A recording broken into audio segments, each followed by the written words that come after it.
நம்ம கையை பார்த்தோன்னே மோதிரவர்களுக்கு வரக்கூடிய ரேகை சூரிய ரேகை. இந்த சூரிய ரேகை இருந்தாலே மிகவும் சிறந்த அமைப்பு.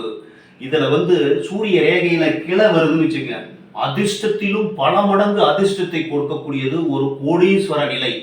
இப்ப இந்த சூரிய ரேகையிலிருந்து புதன் வீட்டுக்கு ஒரு கிளை போச்சுன்னா மிகவும் சிறந்த அமைப்பு.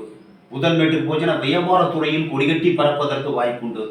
இதுல இருந்து சனி வீட்டுக்கு ஒரு ரேகை போதுன்னு வச்சுங்க, தொழில்துறையில் மிகப்பெரிய தொழிலதிபராக புகழோடு செல்வம் கிடைப்பதற்கு வாய்ப்புண்டு. இதுல இருந்து குருமேட்டுக்கு ஒரு ரேகை போதும் வச்சுங்க, உயர்ந்த பதவி மூலமாக செல்வம் புகழ் செல்வாக்கு கிடைப்பதற்கு வாய்ப்புண்டு.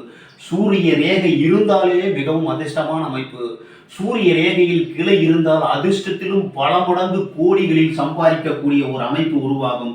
குருமேட்டுக்கு சூரிய ரேகையிலிருந்து கிளை குருமேட்டுக்கு போதான்னு பாருங்க, இல்ல சனி மேட்டுக்கு போதான்னு பாருங்க, புதன் மேட்டுக்கு போதான்னு பாருங்க.